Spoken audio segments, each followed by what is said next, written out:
Algérie, mon amour, tu es toujours dans mon cœur, disait le poète. Avec les ruelles colorées d'Alger, sa capitale, ses panoramas vertigineux de Constantine, ses ruines ancestrales d'Hippone, ses montagnes incroyables de Hogar, ou ses plaines de Mitidja, l'Algérie est un pays fascinant qui regorge de sublimes paysages. Territoire le plus grand d'Afrique et du monde arabe, avec ses 45 millions d'habitants, l'Algérie a toujours eu une réputation de terre d'accueil. El Jazair, ce pays magnifique dont je garde de très beaux souvenirs de vacances avec ma famille. Ouais, ça me rappelle de très belles choses avec mon grand-père, ma grand-mère, bref, que de beaux souvenirs. Là-bas, de nombreuses civilisations y ont vu le jour et ont participé à construire son histoire. On y trouve d'ailleurs beaucoup de vestiges de différentes époques. Pendant environ 130 ans, elle a été une colonisation française. Mais depuis 1962, elle peut enfin jouir de son indépendance. Tahia al-Jazair. L'arabe et les dialectes berbères sont les langues officielles du pays, inscrites dans la Constitution. Et l'islam est pratiqué par 99% de la population. C'est également la religion d'État. Bien que la religion soit associée au gouvernement et que les musulmans soient grandement majoritaires dans le pays, la Constitution tolère d'autres confessions et respecte ceux qui ne pratiquent pas l'islam. Ce pays immense est partagé en 58 wilayas. En France, on a les régions et les départements, et bien en Algérie, on a les wilayas. Et au final, c'est un peu la même chose. Il y aurait beaucoup d'autres choses à dire sur ce magnifique pays, et je pense que vous vous en doutez. Dans ce nouveau récit, nous allons traverser la mer Méditerranée pour se rendre sur ces terres riches de culture et d'histoire. Mais malheureusement, ce n'est pas pour parler de tout ce qui fait sa grandeur. Aujourd'hui, nous allons nous intéresser à un fait relativement récent qui a secoué l'Algérie jusqu'au plus profond de son âme. Des faits qui démarrent à l'été 2021. Commençons. Le 4 juillet 2021, alors que le Covid est omniprésent sur les chaînes de télé et dans toutes les conversations du monde entier, un grand malheur frappe l'Algérie de plein fouet. Un feu vient de se déclarer dans le massif d'Ain Mimoun, dans la petite commune de 8000 habitants de Tamza, wilaya de Kenchela. Là, il faut agir vite. Des centaines de personnes sont mobilisées pour tenter de l'éteindre. Parmi eux, des citoyens bénévoles, des agents de la conservation des forêts et même l'armée. À force de persévérance, leurs efforts vont finir par payer. Environ 7 jours après, et grâce à la fantastique entraide très vite générée, le feu est maîtrisé. Les choses auraient pu alors entrer dans l'ordre, elles auraient dû normalement, mais l'été ne fait que commencer. Le climat est relativement sec, et donc propice à s'embraser à la moindre étincelle, et encore plus s'il y a du vent. Seulement il y a pire que les éléments naturels, il y a les hommes. Et bien que beaucoup seraient prêts à utiliser leur propre corps pour étouffer les flammes, il y en a d'autres qui, eux, prennent du plaisir à les déclencher. C'est ainsi que le 9 août 2021, dans la deuxième plus grande wilaya de Kabylie, celle de Tizi Ouzou, un nouveau feu se déclare. D'ailleurs, il n'y en a pas qu'un seul, mais plusieurs qui s'amorcent simultanément. Cette fois-ci, malheureusement, les habitants sont pris de court. La canicule ne va pas aider. Elle va alimenter abondamment les brasiers qui fusionnent entre eux pour devenir immenses. Les pompiers et les autorités, tous sont déjà dépassés. Jour et nuit, les flammes avancent et arrachent tout sur leur passage. Le ciel est noir, l'air irrespirable. Au total, c'est près de 100 000 hectares de superficie, soit l'équivalent d'environ 120 000 terrains de foot qui partent en fumée. C'est un véritable désastre, et le bilan n'est pas seulement écologique. Moins d'une semaine après le début de l'incendie, 90 personnes ont déjà trouvé la mort. Les flammes se propagent sur un impressionnant total de 35 wilayas. La région de Kabylie au nord est beaucoup touchée. Les habitants sont extrêmement choqués de la tournure que prend les événements. Il y a beaucoup de tristesse, mais aussi beaucoup de colère. Surtout quand le gouvernement évoque la possibilité d'un déclenchement d'origine criminelle. Dans tout le pays, on ne parle plus que de ça. La terre brûle et nos frères brûlent. Bientôt, c'est toute l'Algérie entière qui est prise de tristesse pour leurs voisins du Nord. Une grande solidarité va en découler. Des villes préparent des emménagements pour accueillir des sinistrés des villages évacués. Des collectes de vêtements sont organisées. Des médicaments, des produits d'hygiène, de la nourriture sont transmis. Cette entraide, cette fraternité vient apporter un peu de réconfort à ceux qui ont tout perdu. Le drame prend une ampleur telle que l'appel franchit les frontières, faisant affluer des aides de l'international. Ainsi, des Canadair et hélicoptères bombardiers d'eau sont envoyés depuis la Tunisie et la France. Du soutien provient du Maroc, de l'Arabie Saoudite et aussi de la Suisse. Même l'Union européenne décide d'accorder une aide d'urgence. Ils vont envoyer des rations alimentaires destinées aux familles des sinistrés. Pendant ce temps-là, le feu est tenace. Il est très difficile de le tenir et de l'arrêter. Contre cette force de la nature, il faut toujours plus d'eau, de patience et surtout de volontaires, c'est essentiel. De nombreux bénévoles des wilayas voisines se précipitent pour aider. Parmi eux se trouve un personnage qui nous intéresse. Il a une trentaine d'années et il est déterminé à apporter de l'aide à ceux qui en ont besoin. Aujourd'hui, son nom inspire l'unité, l'altruisme, mais également la peine et le chagrin. Voici l'histoire de Jamel Ben Smail. Jamel Ben Smail, surnommé Jimmy par ses proches, est né en 1985 dans la ville de Miliana, au nord de l'Algérie. D'ailleurs, Miliana, peut-être que ce nom vous dit quelque chose. C'est une ville magnifique qui possède une histoire très riche. Sans s'écarter du sujet de cette vidéo, laissez-moi vous raconter une anecdote qui la concerne. Miliana est une cité qui se situe au pied d'une montagne, le mont Zakar qui regorge de fer. Mais attention, pas n'importe lequel, celui-ci est d'une très grande pureté. Il y a plus d'un siècle de ça, un ingénieur très connu en France passa par cette ville. Son nom c'est tout simplement Gustave Eiffel.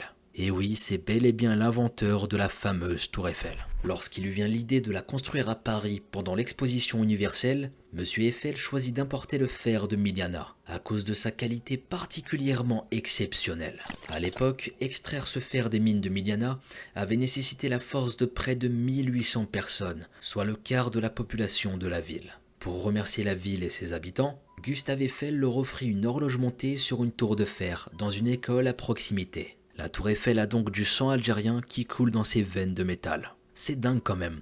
Toute ma vie, j'ai jamais entendu parler de cette histoire. Mais je suis heureux de vous l'apprendre aujourd'hui. Voilà pour la petite anecdote, je trouvais ça intéressant de vous en parler et de la partager. Maintenant, revenons à Jamel Ben Smail. C'est donc cette ville du fer qui a vu naître cet être vertueux, cet enfant qui a fait la fierté de ses parents. Nous ne savons que peu de choses sur son enfance. La plupart des informations présentes dans les médias parlent de lui alors qu'il était déjà un jeune adulte. Certaines sources rapportent néanmoins qu'il aurait été élevé à l'école primaire de Jaoud El Merdi, à Miliana, avec son frère jumeau, Ammar. Ensuite, il se serait dirigé vers un enseignement religieux. Partout, Jamel est décrit comme un homme doué de qualité. C'est un artiste peintre, un musicien amateur de musique andalouse, mais aussi un poète ainsi qu'un amoureux de la nature et des animaux. Si son entourage devait le décrire, ce serait premièrement en évoquant sa générosité. Il avait aussi cette volonté à participer activement à rendre une Algérie meilleure, par sa bonté et son engagement. C'est un jeune homme qui œuvre beaucoup pour l'art. Il voudrait la voir se démocratiser dans chaque recoin de son pays. Jamel est d'ailleurs un membre de l'association des Amis de Miliana pour la culture et l'art, une organisation visant à introduire l'art dans les rues de la ville. Avec ses longs cheveux noirs, sa moustache légèrement entortillée, son bouc et ses lunettes, on pourrait octroyer à Jamel Ben Smail des airs de révolutionnaire. Et pour cause, à côté de sa passion pour l'art, il est un militant très actif, présent à l'avant-garde de nombreux combats. Il fait par exemple partie du Hirak, un immense mouvement de manifestations citoyennes dans tout le pays. Pour en dire deux mots, le Hirak ou Irak a eu lieu entre 2019 ou 2021. Ses revendications étaient de voir l'Algérie entrer dans une seconde république pour repartir sur de nouvelles bases démocratiques, en passant notamment par la démission du président de l'époque, Abdelaziz Bouteflika, aujourd'hui décédé. Ce dernier était tout de même resté à la tête du pays pendant plus de 20 ans, accompagné de certains de ses ministres. Ils étaient jugés comme étant un peu trop accrochés au pouvoir. Les manifestants du Hirak souhaitaient donc les voir s'en aller. En l'espace de 3 ans, ces manifestations ont rassemblé des millions de personnes. Le jeune Jamel appelle également à la solidarité envers la crise des réfugiés des pays du Sahel, qui concerne plusieurs millions de personnes. Si vous avez à peine entendu parler de ça, c'est pas étonnant. C'est un sujet qu'on entend rarement dans les médias en France. Lorsqu'à l'été 2021 les incendies démarrent, c'est alors tout naturellement que Jamel décide d'apporter son aide, sa petite pierre à l'édifice. Son esprit profondément altruiste le pousse à parcourir 3 heures de route en stop, les poches presque vides pour se rendre dans les régions sinistrées. Sa volonté semble inébranlable. Jamel ne le sait pas, mais c'est la dernière fois qu'il verra sa Miliana natale. Nourdine, son père, et Nassira, sa mère, l'embrassent.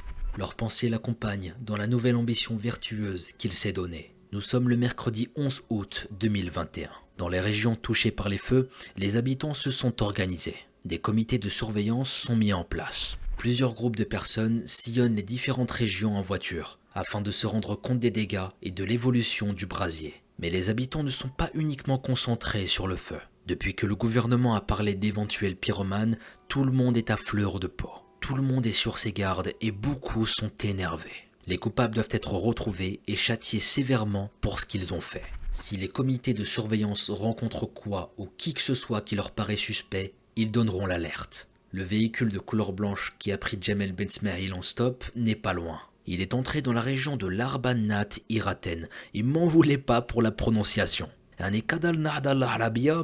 Pour cette ville, je m'excuse. Pour ceux qui n'ont pas compris, j'ai dit je suis capable de parler l'arabe, mais pour cette ville, je m'excuse. Bref, la ville est située à quelques kilomètres de Tizi Ouzou. Dans peu de temps, Jamel arrivera à sa destination. Avec lui, 2 personnes qu'il ne connaît pas. À partir de là, les versions divergent quelque peu sur la suite des événements. Ce que l'on sait, c'est que la voiture est repérée par l'un des comités de surveillance qui la poursuit directement. La voiture est jugée comme étant suspecte, car elle ne possède a priori pas de plaque d'immatriculation, comme pour ne pas être volontairement identifiée. Certains détails qui suivent sont à prendre avec des pincettes. Ce que je vais vous raconter est un condensé de plusieurs témoignages provenant de médias et de journaux sur Internet. La voiture aurait finalement été arrêtée. Il y a 3 personnes à l'intérieur, dont un homme d'environ 35 ans, Jamel Ben Smail. Pour le comité de surveillance, ces 3 individus sont suspects. Et si on en croit la suite des événements, ils ne se cachent pas de leurs soupçons face à eux. On ne sait pas de quoi est fait exactement l'échange entre le comité de surveillance et les 3 individus.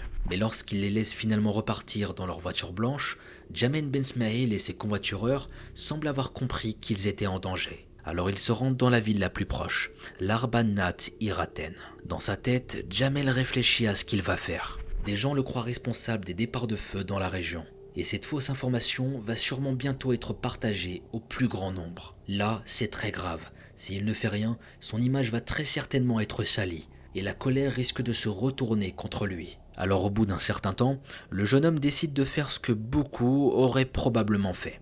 Il se rend à la police. Une décision sage et responsable. La police saura sûrement quoi faire et pourra le protéger pendant ce temps-là. Mais les 2 personnes qui accompagnent Jamel ne semblent pas voir les choses du même œil. Après avoir déposé leur covoitureur, ils auraient décidé de s'en aller. Il n'y a cependant aucune information précise liée à ce moment. On ne sait pas de quelle manière ils seraient partis, ni pour quelle raison exacte. Ce qui est certain, c'est qu'ils auraient apparemment laissé leur voiture à l'Arbanat Iraten. Celle-ci sera retrouvée et reconnue par des habitants.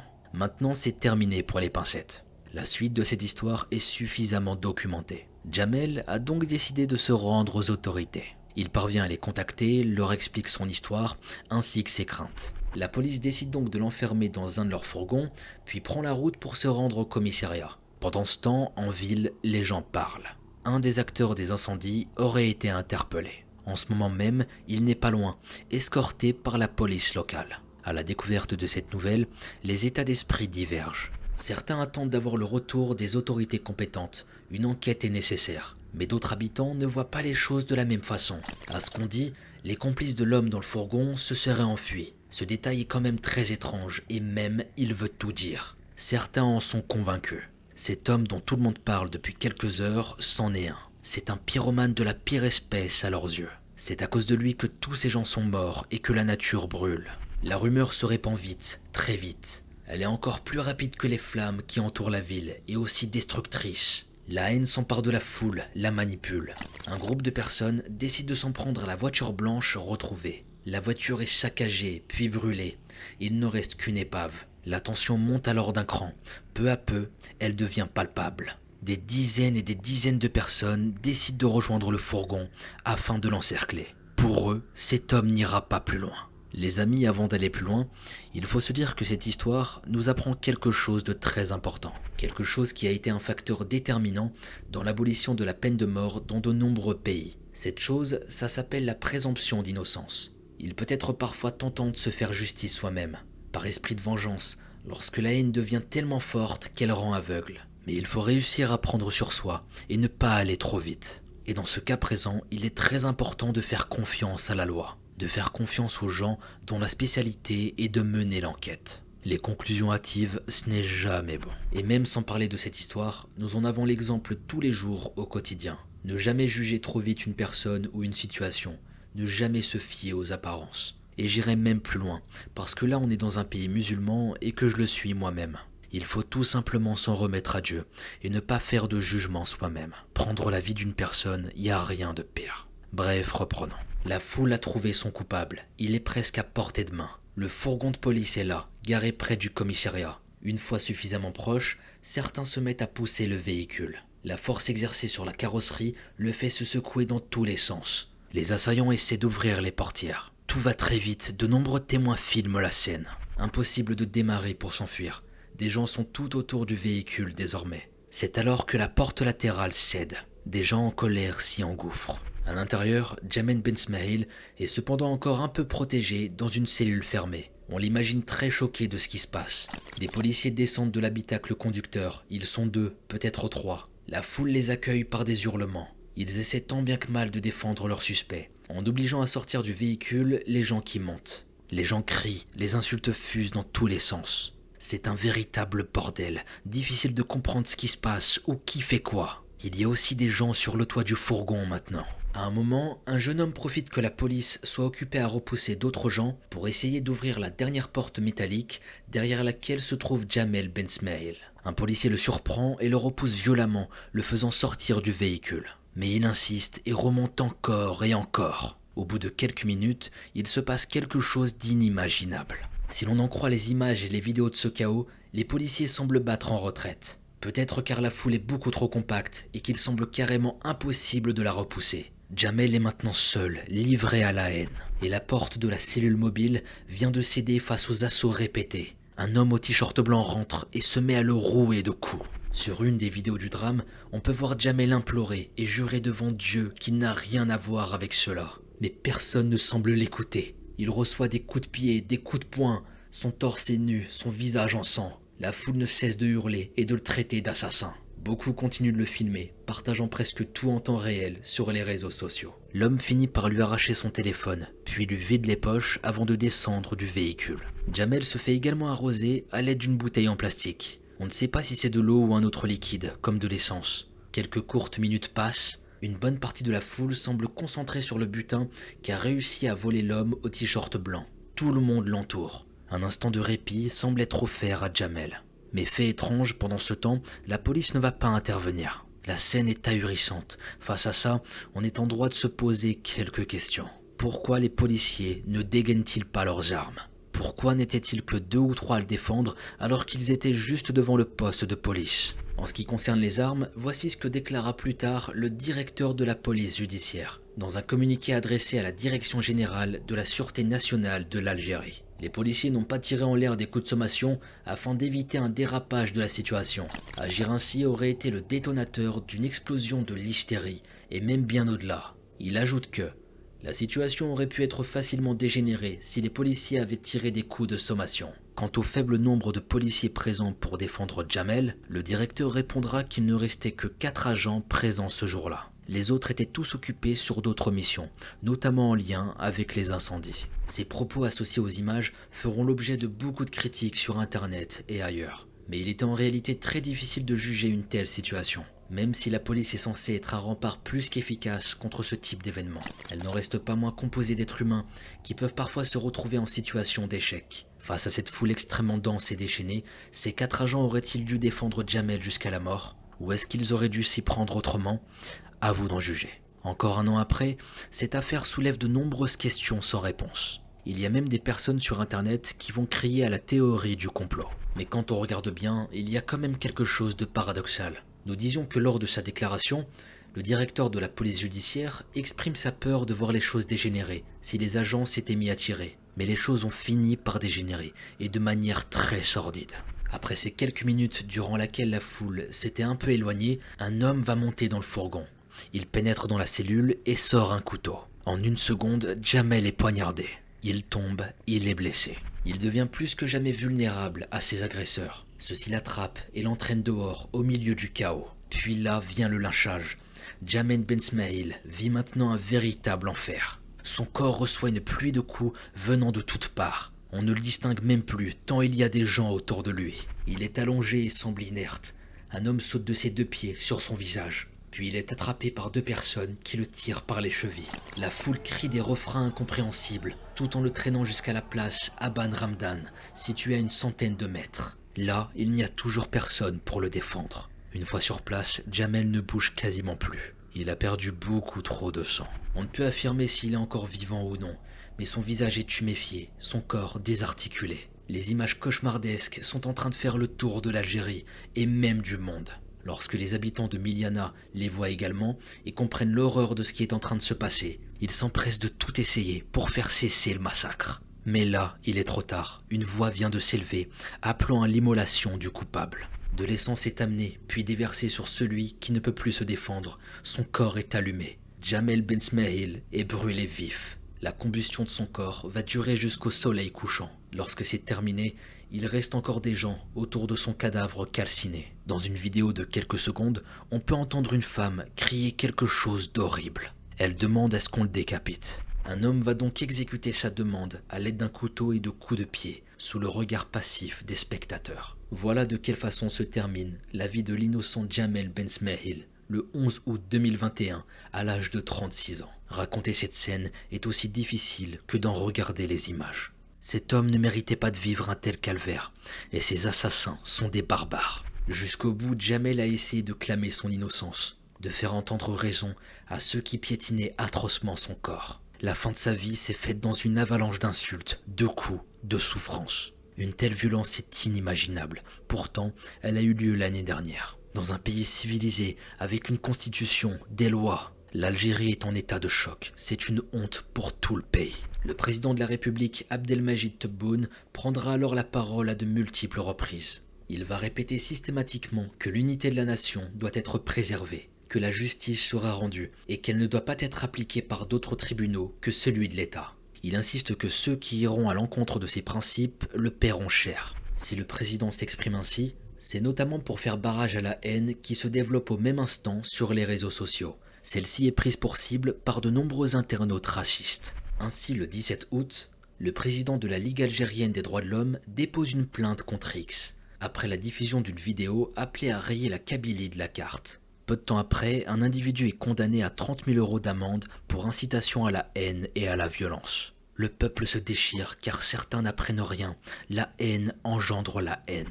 Mais au milieu de tout ça, un homme d'une extrême sagesse, au cœur arraché, prend la parole. À l'instar du président, il appelle également à l'apaisement de tous. Cet homme n'est autre que le père de Djamel Ben Smail, Nourdine Ben Smail. Voici quelques-unes de ses paroles, entendues par des millions de personnes.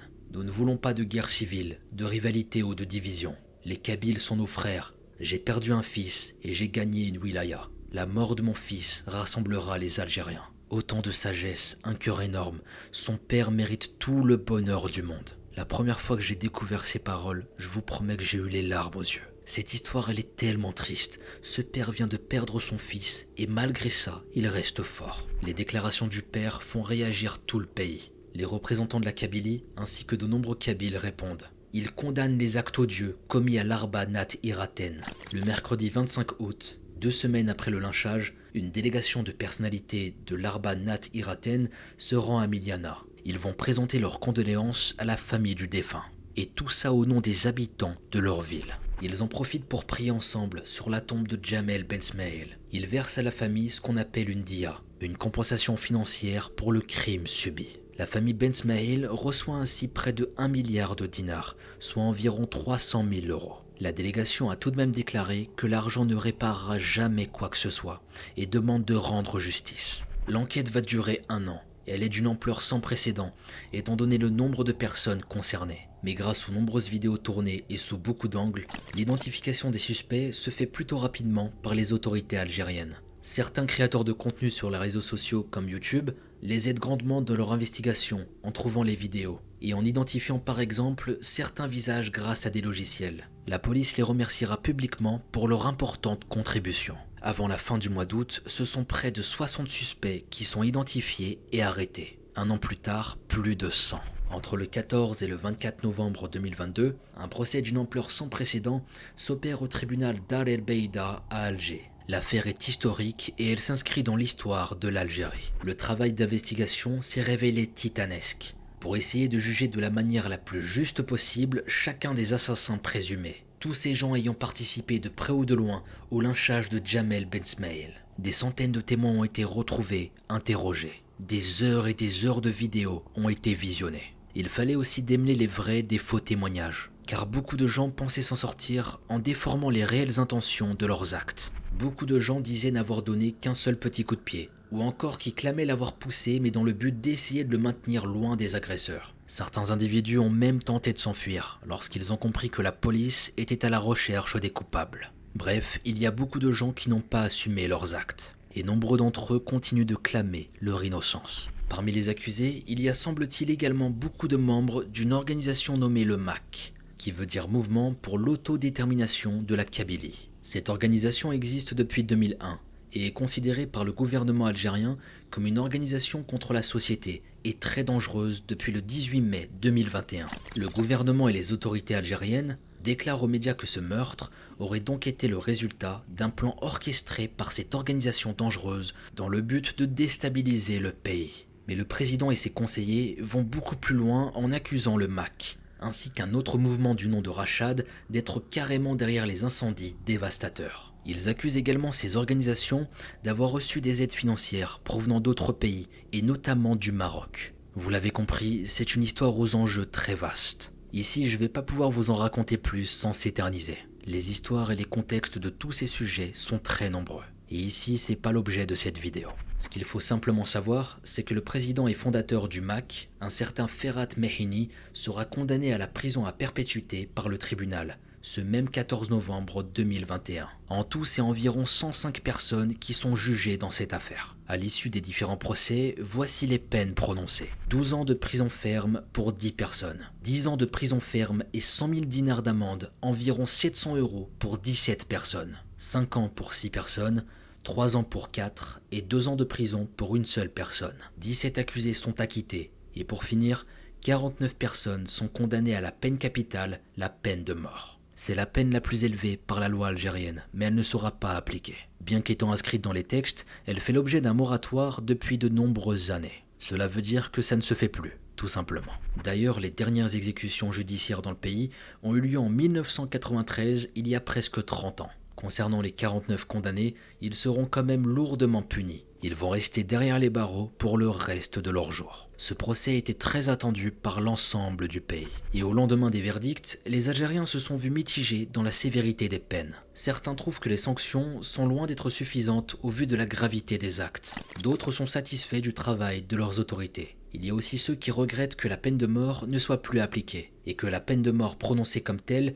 ne soit plus que des mots pour signifier en réalité la prison à perpétuité. Mais cette peine appliquée pour les 49 personnes est saluée par de nombreux Algériens, et ce partout dans le pays et dans les réseaux sociaux. Djamel a été la victime de trop. Ces assassins auront tout le temps de réfléchir sur ce qu'ils ont fait. En allant sur des articles de Twitter, j'ai trouvé que le commentaire d'un anonyme résumait très bien ce propos. C'était soit un article qui parlait de la peine de mort et de sa pertinence à l'appliquer ou non dans cette histoire. Voilà ce que cet anonyme a répondu et je vais vous laisser sur ça. Est-ce que les agresseurs de Djamel Ben Smaïl devraient mourir? Je ne pense pas, car rien ne vaut la vie, même une vie qui ne vaut rien. Nous sommes en 2021, en Algérie, et plus précisément en Kabylie, à Azazga. Depuis le 1er février, une adolescente de la ville, répondant au nom de Kenza Sadat, est portée disparue. De façon assez surprenante, le même jour, une autre jeune femme âgée de 29 ans est également déclarée disparue à Okas. C'est une autre région de Kabylie qui se situe à environ 2 heures d'Azazga. Évidemment, nous sommes en 2021, donc les nouvelles se propagent extrêmement vite via les réseaux sociaux. 2 jeunes femmes qui n'ont a priori aucun lien l'une avec l'autre disparaissent du jour au lendemain. Et ce, le même jour. La population algérienne commence à se poser plein de questions. Que se passe-t-il dans cette région ? Est-ce qu'il y a d'autres jeunes femmes qui vont disparaître ? Est-ce que c'est le début d'une horrible histoire d'un tueur en série ? À ce stade, on se pose énormément de questions. Heureusement pour la deuxième disparue, plus de peur que de mal, car cette dernière est rapidement retrouvée saine et sauve. En revanche pour Kenza, le scénario n'est pas tout à fait le même. Les heures passent, les jours passent, mais pas la moindre nouvelle d'elle. Au bout de quelques jours, l'annonce de sa disparition a largement dépassé le prisme des réseaux sociaux. C'est toute la presse locale qui en parle, après que des avis de recherche aient été lancés officiellement. Alors d'abord, que savons-nous sur Kenza ? On va essayer d'en savoir un peu plus sur elle. Kenza est une jeune fille de 17 ans qui a plein de rêves et de projets, comme toutes les jeunes filles de son âge. C'est une étudiante décrite comme calme et posée. C'est typiquement le type de jeune fille qui ne fait pas de vagues comme on dit, elle ne cherchait jamais les problèmes. Ses parents sont divorcés et Kenza vit seule avec son père de 70 ans. On ne sait pas grand chose de son père, si ce n'est qu'il était anciennement agent d'entretien puis chauffeur de bus. On sait également qu'ils ont déménagé depuis peu de temps dans un appartement de la cité de Chorfa, de Tizi Friki à Azazga. Ici, on peut se demander pourquoi elle vit avec son père plutôt que sa mère. Eh bien, c'est juste parce que c'est le cas plus traditionnellement lorsque les parents sont divorcés. Et malheureusement, on n'a pas plus d'informations par rapport à ça. Là, compte tenu de cette information relative à leur emménagement récent, on peut se dire peut-être que sa disparition a quelque chose à voir avec son nouveau voisinage. Un voisin bizarre peut-être qui aurait pu la croiser et lui faire du mal. Après tout, elle ne connaît encore personne. Peut-être qu'elle a fait une mauvaise rencontre, qui sait. Bien qu'elle ne vive pas avec elle, Kenza reste proche de sa mère. Elles se parlent et s'écrivent régulièrement. Mais depuis le 1er février, la mère de Kenza n'a plus aucune nouvelle de sa fille. Déjà là, c'était très louche. Ils s'envoyaient des messages régulièrement et du jour au lendemain, plus aucun contact. Ça ne présageait rien de bon. 1 jour, 2 jours, 3 jours, 6 jours passent et le 7 février 2021, la mère de Kenza est très inquiète par l'absence de nouvelles de sa fille. Ça faisait déjà 1 semaine qu'elle avait disparu. La mère finit par se présenter au commissariat de police d'Azazga pour déclarer la disparition de sa fille. Le même jour, le père de Kenza va lui aussi se rendre seul de son côté au commissariat pour déclarer sa disparition depuis le 1er février. Concernant le fait que les parents de Kenza se soient rendus seuls indépendamment l'un de l'autre au commissariat, je pense que c'est dû au fait qu'ils soient divorcés et qu'apparemment ils n'ont pas géré conjointement la disparition de leur fille. Ici j'ouvre une petite parenthèse. Quand je parle des parents de Kenza, je dis souvent les parents de Kenza parce qu'on n'a tout simplement pas leur identité. Au vu de l'enquête, on n'a aucun prénom qui apparaît. En effet, la mère de Kenza était mentionnée avec les initiales MF. Et le père de Kenza avec les initiales S.S dans la presse locale. Alors déjà là, je sais pas ce que vous en pensez, mais je trouve que les parents ont mis beaucoup de temps avant de déclarer la disparition de leur fille. C'était beaucoup trop long. À la limite, concernant la mère, comme elle ne vit pas avec Kenza, on peut imaginer qu'elle se disait peut-être que sa fille ne donnait pas de nouvelles parce qu'elle était occupée. Mais concernant le père, il avait beaucoup moins d'excuses. Je sais pas, faut se mettre à sa place. Ta fille a disparu depuis 1 journée, déjà c'est flippant. 2 jours, 3 jours, aucune nouvelle. Franchement, je serais en train de m'inquiéter, mais laissez tomber. Aucune nouvelle de ta fille qui vient de disparaître depuis quelques jours, et toi, tu ne dis rien. Tu vas attendre au moins 1 semaine avant de faire quoi que ce soit. C'est beaucoup trop. D'autant plus que je le rappelle, elle était mineure. Donc étant mineure, ne pas rentrer à la maison pendant plusieurs jours, c'est quand même dingue. Enfin bon, il se rend quand même à la police 7 jours après pour déclarer sa disparition. Ça fait quand même très long. Après ici, je ne doute pas de l'inquiétude du père et de la mère. Je pense qu'ils étaient très inquiets de la disparition de leur fille, malgré tout. J'ajouterais même qu'on ne peut avoir que de l'empathie pour eux. Quoi qu'il en soit, revenons à l'enquête et on va creuser beaucoup plus. Le père est la dernière personne à avoir eu des nouvelles de Kenza. Il explique à la police que le 1er février, Kenza lui aurait dit qu'elle partait rendre visite à sa grand-mère et que depuis, il n'avait plus aucune nouvelle d'elle. Avec cette information, on pourrait penser qu'on tient là un début de piste. Mais malheureusement, la grand-mère de Kenza n'a pas vu sa petite fille ni le 1er février, ni les jours suivants. Et apparemment, elle n'a pas été informée que Kenza devait lui rendre visite ce jour-là. Après, c'est vrai qu'en général, quand tu vas rendre visite à tes grands-parents, tu vas pas spécialement les prévenir. Tu vas par surprise et ça leur fait super plaisir. La plupart du temps, pas besoin de prévenir, tu vas directement et ils sont super contents. Mais dans le cas de notre enquête, si elle l'avait prévenu par téléphone par exemple, ça aurait énormément aidé dans l'avancement. Car en effet, à ce stade, il est impossible de déterminer si Kenza a réellement envisagé de se rendre chez sa grand-mère mais qu'elle a eu un problème en chemin,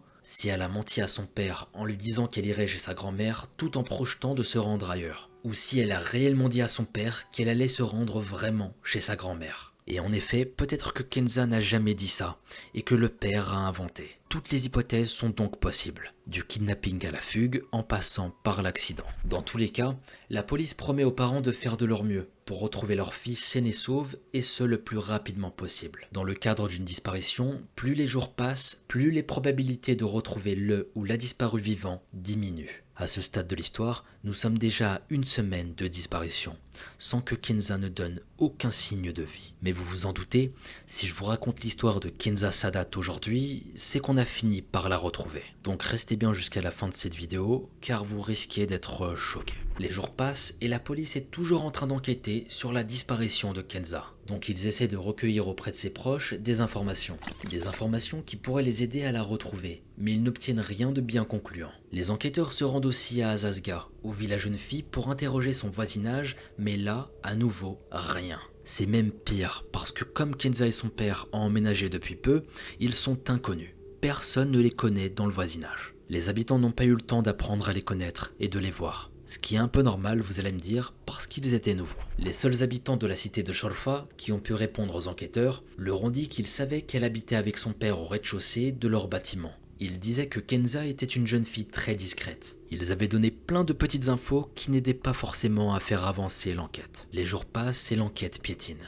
Jusqu'au jour où le commissariat de Yakuren reçoit un appel. C'est l'appel d'une personne complètement paniquée. Et c'est cet appel qui va faire avancer l'enquête vers une sinistre issue. Nous sommes le 15 février et il n'est pas loin de 16 h lorsqu'un berger du village de Yakuren a décidé de se rendre dans la forêt après avoir fait paître son troupeau. Il connaît les lieux par cœur et c'est une belle journée. Donc notre berger se balade tranquillement, quand tout à coup, quelque chose va attirer son attention. Aux abords de la forêt se trouve une décharge. Il n'en est pas sûr, mais il a l'impression de voir quelque chose. Quelque chose qui lui semble anormal, posé au sol, près de la décharge. Pour en avoir le cœur net, il s'approche encore un peu. Il a sous les yeux la pire chose qu'il avait vue de toute sa vie. Le berger a sous ses yeux une tête décapitée et un pied. Une fois qu'il a surmonté le choc qu'il venait de vivre, le berger a appelé immédiatement le commissariat le plus proche. Très rapidement, les forces de l'ordre sont arrivées sur les lieux où les membres ont été retrouvés. En arrivant, ils ont littéralement une vision d'horreur. Car oui, même les policiers, pourtant habitués à voir des choses très dures, sont très choqués. Alors ici, soyez prêts, je vais vous donner quelques informations supplémentaires qui sont plutôt très choquantes. La tête détachée et son corps et le pied gauche retrouvé sont imbibés d'essence, et certaines parties portent des marques de brûlure. Et il s'agit de la tête et du pied d'une jeune fille. Donc bien évidemment,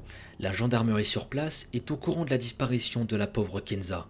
Ils ont en leur possession une photo d'elle. Ils doivent maintenant vérifier si la tête et le pied sont celles de Kenza.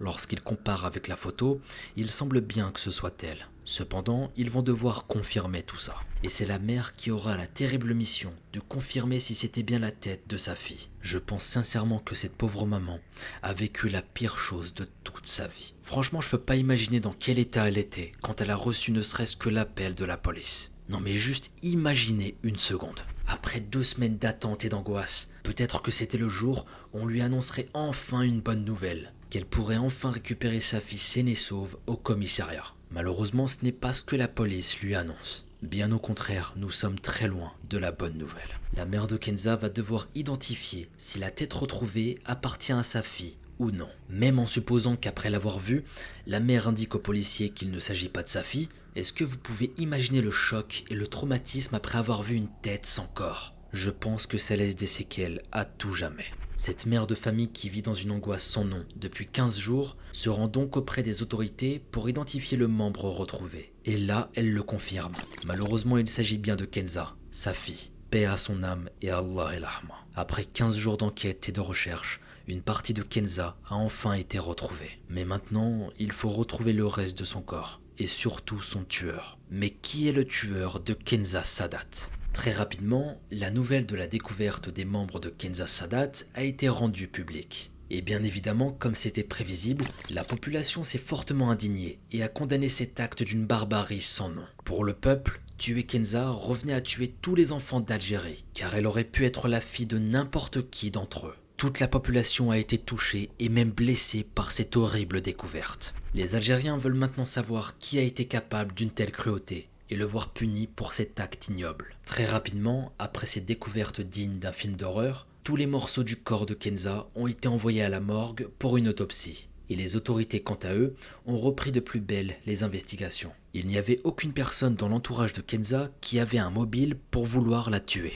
Par conséquent, est-ce que c'est un criminel en liberté qui aurait agi sans motivation directe à l'encontre de Kenza, mais juste dans le but de donner la mort à quelqu'un? Dans ce cas, est-ce que ça voudrait dire que Kenza aurait été juste au mauvais endroit, au mauvais moment? C'est toutes les questions que tout le monde se pose. Les hypothèses qu'on vient d'énoncer sont possibles, mais à y voir de plus près, une personne se démarque par son attitude, et cette personne est même devenue le suspect numéro 1. Il s'agit du père de Kenza. Pourquoi le père de Kenza, vous allez me dire ? Eh bien écoutez, tout d'abord, la mère de Kenza indique aux policiers qu'elle porte tous ses soupçons sur lui. De plus, il est venu déclarer la disparition de sa fille à la police. Ça, c'était vrai. Mais il l'a fait au bout de 7 jours. 7 jours, c'est juste énorme. Pourquoi il aurait mis autant de temps ? Moi, si j'ai une fille et qu'elle disparaît demain, et même au bout de 2 jours, allez, maximum, mais je pète un câble. J'appelle tout le monde, j'appelle la police directement. Enfin, je laisse pas ça couler, c'est trop bizarre. La police décide de l'interroger à nouveau, et cette fois, l'interrogatoire va être beaucoup plus musclé que la première fois. Mais avant de passer à l'étape de l'interrogatoire, le père de Kenza et les enquêteurs vont se rendre à son appartement pour une perquisition. Enfin, c'était pas trop tôt. Alors je ne sais pas pour vous, mais moi quand j'ai découvert cette enquête et que j'ai compris que la police ne s'était pas rendue chez Kenza après la déclaration de sa disparition, je vous avoue que j'ai pas compris. Alors gros disclaimer, je ne critique absolument pas le travail de la police. Et je suis sûr qu'ils ont fait de leur mieux, mais je ne fais que donner mon avis. Je suis pas enquêteur, mais si demain je devais enquêter sur la disparition de quelqu'un,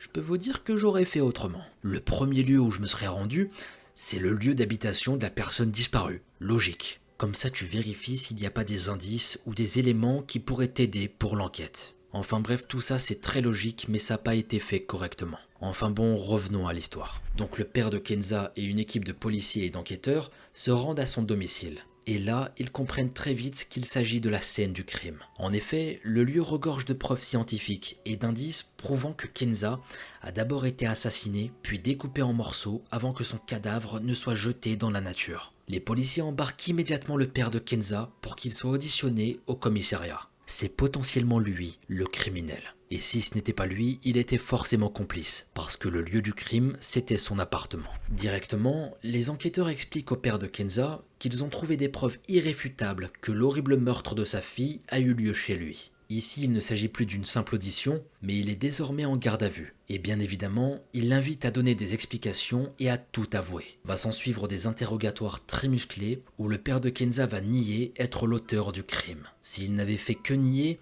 on pourrait se dire qu'il nie parce qu'il n'est tout simplement pas l'auteur du crime. Certes, la police a trouvé des preuves évidentes que le crime a eu lieu chez lui, mais pour le moment, ça ne veut pas dire à 100% qu'il est l'auteur du crime. En effet, le crime a très bien pu se passer chez lui sans qu'il en soit l'auteur. Mais comme je vous le disais, il ne faisait pas que nier. Il avait également une attitude pour le moins préoccupante, car il narguait les enquêteurs. Il leur répond avec un sourire narquois, et ce, jusqu'à l'aube. Pendant des heures et des heures d'interrogatoire, lui, il va se foutre de leur gueule. Et je voudrais qu'on s'arrête un instant sur ça. Le père de Kenza répond aux questions des enquêteurs en souriant, en les narguant. Compte tenu de son attitude, la culpabilité du père ne fait plus aucun doute pour les enquêteurs, et même pour moi d'ailleurs. Quand j'ai découvert cette affaire, je me disais que c'était impossible qu'un père qui vient annoncer le meurtre de sa fille, son enfant, la chair de sa chair, puisse réagir de cette façon, sauf si l'auteur du crime, c'est lui. L'aube arrive et le père de Kenza a dû sentir qu'il n'aurait pas d'issue, ou peut-être qu'il en avait juste marre de nier. Que ce jeu ne l'amusait plus, alors il a enfin avoué. Il a indiqué à la police que oui, il est bien l'auteur du crime de Kenza Sadat. C'était lui, le meurtrier de sa propre fille. Après s'être rendu au commissariat de son plein gré pour déclarer la disparition de sa fille, et donc brouiller les pistes et se mettre à l'abri de tout soupçon, après avoir nié en bloc toute une nuit d'interrogatoire, le monstre de père de Kenza a fini par tout avouer. Il a donné les détails du meurtre et leur a même proposé spontanément de les mener au reste du corps de sa fille. Les enquêteurs ont eu le droit à un récit terrifiant et glaçant. Il leur a raconté avec calme et froideur qu'il a tué et découpé sa fille dans la douche de leur appartement en utilisant un outil tranchant. Puis il indique s'être tout simplement débarrassé du corps en le jetant proche de la décharge publique de la forêt de Yakuren. C'est exactement là où le berger l'a trouvé. C'est tout simplement monstrueux. Ensuite, comme convenu, il s'est rendu avec les enquêteurs à la forêt de Yakuren, où ils ont en effet trouvé le reste du corps de la pauvre Kenza. Son corps portait des traces de violence, dont une grave blessure causée par une herbe blanche. On ne peut qu'imaginer le calvaire que la pauvre jeune fille a vécu. Honnêtement, j'ai pas de mots, et je lui souhaite d'être au paradis. Vous devez sûrement vous demander pourquoi ce monstre a tué sa propre fille. Dans mes recherches, j'ai trouvé aucune motivation ni aucun mobile pour cet effroyable crime. Et je sais comme vous à quel point c'est frustrant de ne pas savoir. On a envie de savoir pourquoi tout ça s'est produit. Pour quelles raisons tout ça s'est déroulé. Mais malheureusement, il n'y a rien. Je vais vous citer ce que le procureur en charge de l'affaire a dit à ce sujet. Il a affirmé que le plus important, c'est son arrestation. Sa culpabilité établie est irréfutable. Le père a été mis en détention provisoire et il est accusé d'homicide volontaire avec préméditation en usant d'actes de sauvagerie et de guet-apens. Cette histoire est horrible de A à Z, mais le fait qu'on ne sache même pas pourquoi la pauvre Kenza a été tuée, ça la rend encore plus terrible. Quel père peut avoir la force de tuer sa propre fille, sérieux? Il y a des gens pour qui avoir un enfant, c'est le combat de toute une vie. Cet homme a eu la chance d'avoir cette bénédiction dans sa vie. Et lui, il va oser commettre un acte aussi cruel et ignoble. Mais si je vous dis que tout ça aurait pu être évité, je sens que ça va encore plus nous énerver. Écoutez, si la loi pénale en Algérie avait été différente, peut-être que Kenza Sadat n'aurait pas trouvé la mort. En effet, vous allez être choqués, mais le père de Kenza n'en est pas à son premier meurtre. Oui, vous avez bien entendu, il n'en est pas à son premier meurtre. C'est bien ce que j'ai dit. Le père de Kenza a également tué son fils. Avant de poursuivre, je vais vous donner plus de précisions concernant le contexte familial du père de Kenza. Il faut savoir que la pauvre Kenza est issue d'un second mariage. En effet, le père s'est d'abord marié une première fois et il a eu 6 garçons et 3 filles. Concernant le demi-frère de Kenza, le drame remonterait à septembre 2000. Chérif, âgé alors de 33 ans, dormait tranquillement alors que son barbare de père l'a froidement assassiné à coups de hache. La seule raison qui a été donnée pour justifier cet assassinat est la haine. Le père des défunts Kenza et Chérif est un être rempli de haine qui semble également présenter des troubles psychologiques. Suite à l'assassinat de Chérif, le père a été condamné à une peine de prison. Mais il a été libéré 1 an seulement après son emprisonnement. Il avait été gracié par le président Bouteflika.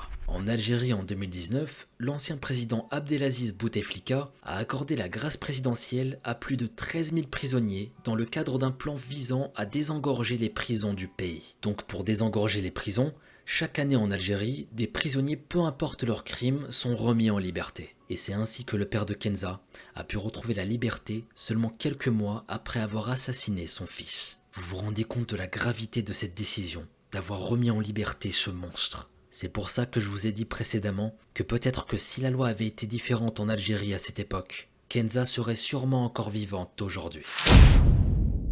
Nous nous dirigeons à Boumerdès. Il s'agit d'une petite ville côtière de Grande Kabylie, se situant à une 50aine de kilomètres de la capitale, Alger. Keltoum Rekila est une jeune femme algérienne. Elle est née en 1988 ou 1989 au sein d'une famille nombreuse. Malheureusement, le père de famille décède. La famille Rekila est pauvre et il est difficile de nourrir tout le monde convenablement.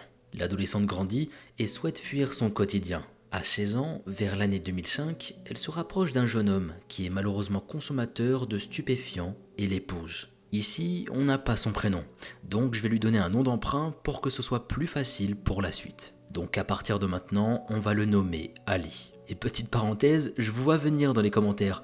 Mogo, t'as le nez... Qu'est-ce qui t'arrive? Venez sur Instagram, je vous donnerai la réponse. Mais vous inquiétez pas, c'est pas grand chose, une petite griffure. Enfin bref, je vous dirai ça en privé sur Instagram.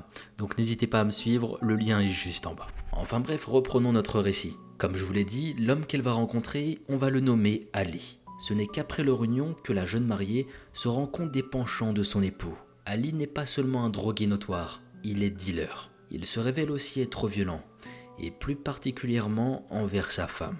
Keltoum va subir cette violence dès les premiers temps de son mariage, mesquine. Si elle pense quitter son domicile afin de rentrer chez ses parents, ça ne va pas du tout se passer comme prévu. Et pour cause, la jeune fille va tomber enceinte. Le mariage dure et il est teinté de violence. Keltoum accepte les coups et les menaces de la part de son mari. Maintenant, elle a désormais des enfants à protéger. Par la suite, un deuxième enfant est venu agrandir la famille. Ali, quant à lui, n'est pas une personne sérieuse, ni responsable. L'homme cumule les vices et fait régner la terreur au sein du foyer familial. Il n'assure pas non plus financièrement le foyer, et Keltoum se retrouve bien obligée de trouver une solution elle-même. Elle réalise une formation de pâtisserie et devient par la suite elle-même formatrice dans cette spécialité. C'est là qu'on voit à quel point elle était débrouillarde, une vraie battante. Keltoum et son mari sont désormais unis depuis 13 ans. À l'approche de la trentaine, la jeune femme songe poursuivre sa vie, mais uniquement avec ses enfants. Elle y réfléchit de plus en plus lors de sa troisième grossesse, et dès que l'enfant naît, Keltoum prend sa décision. Elle fait une demande de divorce, mais la procédure n'est pas prise en compte. Une femme seule avec 3 enfants, la situation ne peut pas exister. Keltoum se retrouve obligée de demeurer au foyer familial, un logement social au nom de son époux pendant 1 an. La jeune mère est obligée de vivre encore des mois terribles auprès d'un mari violent. Mais maintenant, il sait qu'elle désire s'en aller, donc la violence sera de plus en plus grande. Ali tente désormais d'égorger sa femme. Elle lui a fait subir une humiliation en exprimant le souhait de divorcer. Pour lui, elle doit payer. Keltoum va s'enfuir. Elle parvient à quitter les lieux et laisse ses enfants derrière elle. À ce stade, c'était malheureusement une nécessité. Elle était en danger. Si elle reste sous le même toit que son mari, c'est la mort qui l'attend. La jeune femme vit 7 mois au sein d'un centre d'hébergement. C'est une période difficile pour elle car elle n'a plus de lien avec ses enfants. Elle est seule et ne peut pas savoir ce qui se déroule désormais chez elle. Son mari retire sa fille qui est l'aînée de la fratrie de l'école afin qu'elle s'occupe de ses 2 frères. L'homme ne s'occupe pas de ses enfants même quand ils sont malades. C'est dire à quel point il s'en foutait complètement. Keltoum souhaite agir pour récupérer ses enfants. Elle a obtenu un rendez-vous avec un juge des mineurs, mais un problème survient. Le centre d'hébergement contrôle les déplacements des femmes y séjournant. C'est un lieu avec un règlement strict. Keltoum doit apporter énormément de documents auprès de l'administration de son lieu de vie afin de pouvoir sortir. On lui remet une autorisation de sortie, mais elle manque de peu le rendez-vous. Compte tenu de ce qu'elle vient de vivre, Keltoum ne souhaite plus vivre ici. La jeune femme quitte le centre et trouve refuge quelque temps chez des membres de la famille. Ces personnes semblent assez réticentes pour l'accueillir dans un premier temps, ce qui l'incite à trouver un lieu de vie rapidement. Alors ici, je trouve que c'est du grand n'importe quoi. Keltoum est une femme de 30 ans et on lui refuse de sortir du centre alors qu'elle a un rendez-vous important. C'est à se demander si c'est un centre d'hébergement ou une prison. C'est juste absurde. On lui demande une autorisation comme si elle était toujours sous la responsabilité de ses parents. Donc ici on comprend parfaitement qu'elle ait voulu s'en aller. C'est normal. Keltoum est dans une situation désespérée depuis plusieurs mois. Elle n'a pas de logement fixe et elle est sans argent. La jeune femme se sent si démunie qu'elle se rend à l'hôpital Mustapha d'Alger dans l'idée de vendre son rein. Vous avez très bien entendu, dans l'idée de vendre son rein. C'est là qu'on voit à quel point elle était désespérée, la pauvre. Et concernant cette demande, selon les sources, il n'y aurait pas eu de suite. Keltoum envoie des courriers désespérément à l'APC, l'Assemblée populaire communale. C'est un organisme présent dans chaque commune. La jeune mère ne demande pas grand-chose. Elle souhaite juste obtenir un petit local afin d'accueillir ses enfants. Si elle veut les retrouver, elle doit être dans une situation stable. Keltoum n'a pas le choix, c'est une condition imposée par le juge. Elle n'a même pas de désir particulier sur le logement en question. Ça peut même être une cave ou un garage, peu importe. Elle souhaite également trouver un emploi et fait diverses demandes auprès des services publics, afin de trouver un petit endroit où elle peut exercer son activité de pâtissière. Keltoum trouve enfin de l'aide pour une location, mais on va lui mettre à nouveau des bâtons dans les roues. Les agences immobilières vers lesquelles elle se présente sont réticentes à l'idée de louer à une femme seule, et ce même si ses enfants doivent la rejoindre plus tard. C'est un nouveau coup dur pour la jeune femme, et elle doit redoubler d'efforts. Keltoum réitère ses demandes et fournit des garanties à ne plus en finir. Finalement, elle va enfin obtenir ce qu'elle demandait, un logement. La jeune femme ne perd pas de temps, et dès qu'elle a les clés, elle prend quelques affaires, s'installe et fonce récupérer ses 3 enfants. À ce stade, c'était le soulagement pour elle. Elle qui n'avait pas vu ses enfants depuis plusieurs mois. Je pense que pour la plupart qui ont des enfants ici, ça doit être un déchirement d'être séparé de ses enfants. Ça, c'est sûr. Et franchement, je le souhaite à personne, parce que Keltoum a dû souffrir de cette séparation. Enfin bref, Keltoum inscrit à nouveau sa fille à l'école. L'un de ses fils est malade depuis un petit moment, donc elle prend soin de lui jusqu'à ce qu'il se rétablisse. Elle s'occupe également de faire fabriquer des lunettes pour son autre fils, qui a des problèmes de vue. Keltoum reprend son rôle de mère aimante et attentionnée.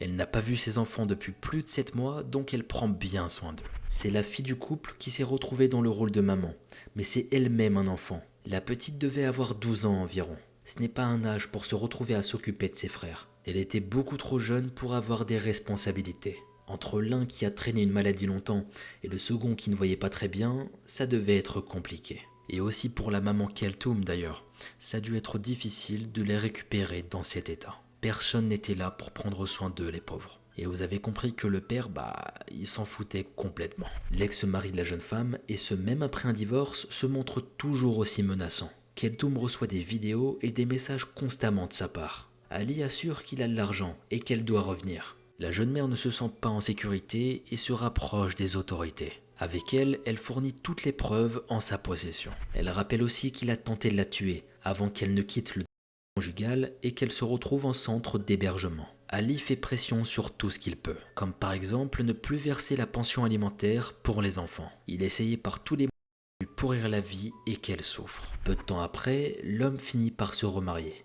Keltoum apprend la nouvelle et se dit que les temps difficiles sont terminés. Si Ali semble aller de l'avant, il ne compte pas en rester là concernant son ex-femme. Donc monsieur a de l'argent, mais il ne fait pas soigner son fils malade.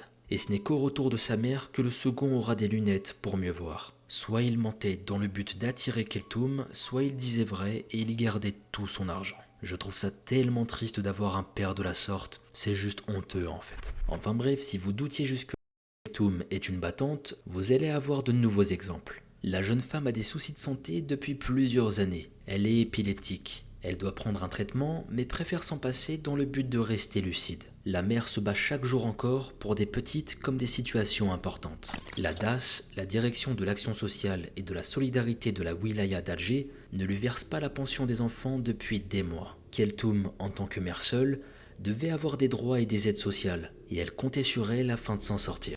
Déjà qu'Ali ne versait pas la pension alimentaire, ça devenait très compliqué pour elle. Keltoum va appeler à plusieurs reprises le centre d'écoute de Wassila. Il s'agit d'une structure d'aide pour les femmes. Ils vont les aider à s'orienter et leur permet de s'exprimer par rapport à leurs difficultés. Elle permet de fournir également des conseils en droit et bien d'autres domaines. Keltoum est assez isolée et ses appels lui donnent de l'espoir pour l'avenir, lui donnent du courage. Elle donne des nouvelles sur son quotidien car elle doit tomber régulièrement sur les mêmes interlocuteurs. Concernant sa recherche d'emploi, elle n'a pas été toute rose. Elle a été confrontée au harcèlement sexuel dans le domaine public et privé. Les personnes qu'elle rencontrait connaissaient peut-être sa situation et souhaitaient en tirer avantage. Cela la terrifiait, elle subissait un enfer. Malgré ses craintes et ses inquiétudes, la jeune femme garde la joie de vivre. Elle profite d'avoir retrouvé ses enfants et fait des petites sorties avec eux pour créer des souvenirs. Keltoum ne s'arrête pas là, elle a beaucoup de projets en tête. Elle a désormais pour projet de construire une maison pour elle et ses enfants. La jeune femme se trouve un terrain dans un quartier de confiance où elle connaît le voisinage. Elle pourra également bénéficier d'aide de la part d'associations. Elle entreprend les premiers travaux et la structure de la future habitation prend forme. Le 8 février 2022 notamment, elle est accompagnée par Dalila, la marraine du réseau Wassila, dans quelques démarches, mais rien ne va se passer comme prévu. De nombreux problèmes vont se produire. La maison dont elle débutait la construction est détruite, contrairement à d'autres maisons du quartier. Keltoum est dévastée et se sent de plus en plus démunie face à son quotidien. La jeune femme souhaite récupérer une copie de l'ordre de démolition de sa maison. On la renvoie vers la brigade de gendarmerie et elle est accueillie par le chef de brigade. Keltoum et l'homme se connaissent déjà. C'est lui-même qui lui a permis de récupérer ses enfants. Mais concernant cette situation, la gendarmerie est impuissante. Cette décision a été prise par l'APC pour plusieurs raisons. À ce stade, je commence à me poser la question si cet organisme n'a pas un problème avec cette femme. Elle demande de l'aide, elle essaie de s'en sortir, mais toi, tu vas rien faire pour l'aider. Keltoum a des projets et on les brise en même temps que sa petite maison. Ici, il y a un grand manque d'empathie et de considération, malheureusement. Enfin bon, le temps passe et comme vous l'imaginez, ça va être de plus en plus sombre. Le 13 février 2022, Keltoum prépare ses enfants afin de les emmener à l'école. Elle accompagne sa fille en compagnie de ses deux garçons de 10 et 3 ans et ils rentrent tous les trois. La mère de famille se trouve au téléphone avec son frère et parle des dernières menaces reçues de la part d'Ali. L'ex-mari de Keltoum est toujours présent dans sa vie. Il ne veut toujours pas la lâcher. Son nouveau mariage n'a pas apaisé son cœur, loin de là. Il a toujours cette haine en lui face à son ex-femme. Un jour, une personne fait irruption dans la maison de Keltoum. Elle a à peine le temps de réagir que l'homme se jette sur elle. Elle le reconnaît directement, c'est Ali, son ex-mari. Les garçons qui se trouvent également dans l'habitation sont terrorisés. Ali est dans une rage folle. Il a un couteau à la main et il décide de l'utiliser. L'homme va poignarder la jeune femme à mort, ne lui laissant aucune chance. Elle perd la 3 ans sous les yeux de ses garçons. Ali quitte les lieux par la suite, dans l'intention de retirer sa fille de l'école. L'adolescente refuse de le suivre. Elle ne sait pas ce qui s'est passé, mais l'empressement de son père ne la rassurait pas. Concernant les garçons, on ne sait pas s'ils ont suivi leur père ou s'ils sont restés cachés dans la maison. Donc ça reste un mystère. Keltoum a malheureusement perdu la vie. Elle laisse derrière elle 3 enfants meurtris par les événements. Une adolescente de 14 ans et 2 garçons de 10 et 3 ans. Ces mêmes garçons ont été auditionnés à plusieurs reprises par les officiers de police afin de retracer le déroulé de la journée. Ils ont malheureusement du mal à comprendre que leur mère est décédée. Ils ne comprennent pas. Des membres du réseau Wassila, qui l'accompagnaient, se présentent au funérarium afin de lui rendre hommage. La structure regrette que plus de mesures n'aient été prises afin d'assurer la sécurité de Keltoum. Elle constate que le départ de la jeune femme du foyer familial semble toujours remis en question, même après sa mort. La fille de Keltoum se retrouve démunie face au corps sans vie de sa mère. Elle était sous le choc, cette pauvre fille. Perdre sa mère alors que tu as 14 ans, vous vous rendez compte? Une employée de l'hôpital lui aurait d'ailleurs dit suffisamment fort pour que d'autres personnes l'entendent: c'est ton père, quoi qu'il ait fait, c'est ton père qui l'a tué. Je le disais, quelle tristesse pour cette jeune fille qui doit traverser tout ça. Nous n'avons malheureusement pas connaissance de la suite de cette affaire. Et concernant les enfants de Keltoum, on n'a aucune information depuis les faits. Et je tiens à souligner que toutes les informations reportées proviennent d'un témoignage en particulier, celui de Dalila la marraine du réseau Wassila. Sans elle, on n'aurait jamais entendu l'histoire de Keltoum Rekila. Je tiens d'ailleurs à terminer notre première affaire par ces mots, celle d'une femme qui a été choquée et attristée par cette histoire. Keltoum n'est pas seulement une victime de féminicide qu'on va enterrer rapidement pour l'oublier. Elle a été une jeune femme dynamique, avec des projets, une aspiration à être autonome et dont le défi de rendre ses enfants heureux. Elle n'était pas la victime abattue et larmoyante. C'était une femme forte, le regard droit, la parole claire. Notre deuxième affaire prend place à Tenia, une commune algérienne de la wilaya de Boumerdes. Elle est située à une 50aine de kilomètres d'Alger, la capitale du pays. Le 2 octobre 2020, Bouchenaki Abdeslam se rend à la gendarmerie nationale de Tenia pour faire un signalement. Une de ses amies est en danger. Le jeune homme de 19 ans livre au service judiciaire un récit glaçant. La veille, soit le 1er octobre 2020, il avait rendez-vous avec son ami, Shaima Sadou. Ils se sont rendus dans une station essence désertée de l'entrée ouest de la ville de Tenia. Après avoir discuté ensemble quelques minutes, Abdeslam réalise qu'il a un petit creux. Il a faim. Le jeune homme explique à la gendarmerie qu'il a quitté son ami un instant afin d'aller se chercher à manger. Mais en chemin, quelque chose cloche. Il aurait parcouru à peine 5 mètres avant de constater avec effroi qu'une épaisse fumée s'élevait au-dessus de l'endroit où était resté Shaima. Le jeune adulte dit avoir pris peur et s'est enfui. Il n'a pas osé se rendre au commissariat le jour même. Les officiers sont perplexes. Les informations de Bouchenaki Abdeslam sont vagues, parfois incohérentes. Pourquoi n'a-t-il pas vérifié l'état de son ami ? Comment se fait-il qu'un simple nuage de fumée aperçu au loin ait pu l'effrayer? Pourquoi n'a-t-il pas appelé les urgences une fois chez lui, une fois en sécurité? C'était bizarre. Tout ça ne colle pas.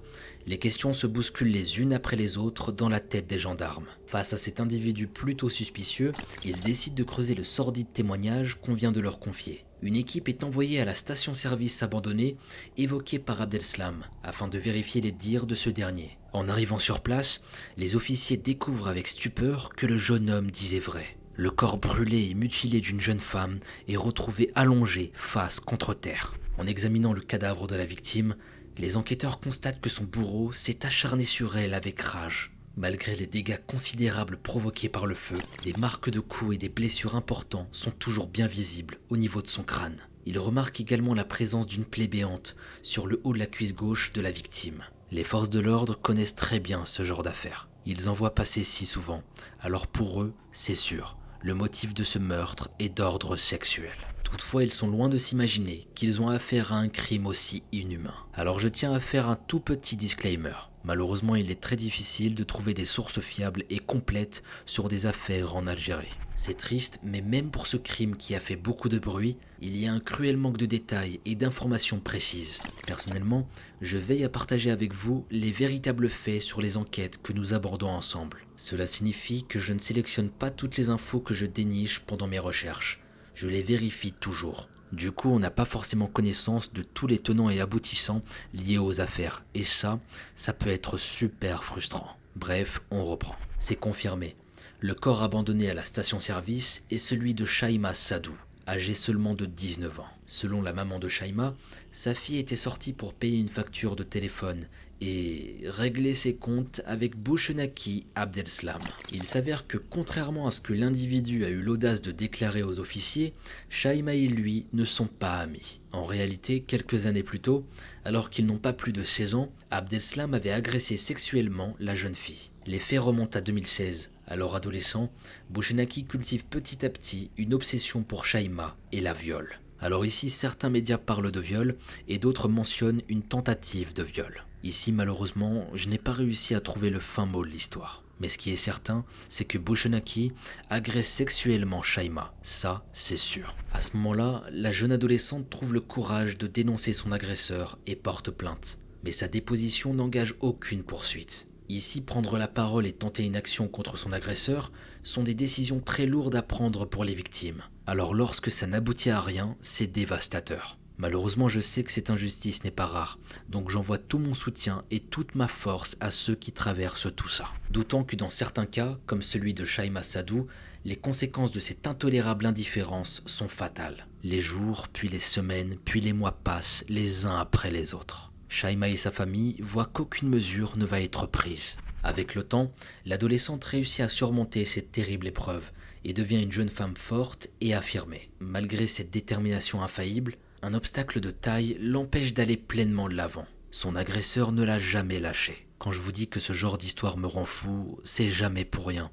Et vous allez voir à quel point. Après avoir agressé sexuellement Shaima Sadou à l'âge de 15 ans, Abdeslam grandit avec la conviction qu'il doit épouser la jeune fille, ou plutôt que Shaima Sadou doit l'épouser. C'est une petite nuance, mais elle fait toute la différence. Il veut la contrôler, la manipuler. Ce malade va harceler Shaima pendant des années et en toute impunité. Plus tard, la mère de la jeune femme, meurtrie par le sauvage assassinat de sa fille, confiera à la presse: « Il voulait se marier avec elle, je ne l'ai jamais accepté. » Il est impensable pour cette mère aimante de livrer sa fille à son tyran. Elle a bien conscience des conséquences que cela pourrait avoir sur l'image de sa famille, mais cela importe moins que le bien-être et la sécurité de Shaima. Cette maman reste forte devant l'adversité. Elle a tout compris. On s'en fout du regard des autres et des soi-disant règles d'honneur. Le plus important, c'est le bonheur de nos proches, qu'ils puissent s'épanouir et vivre librement. Pourtant, en Algérie, comme pas mal de pays, la loi permet aux agresseurs sexuels d'épouser leurs victimes. Et malheureusement, la pression sociale,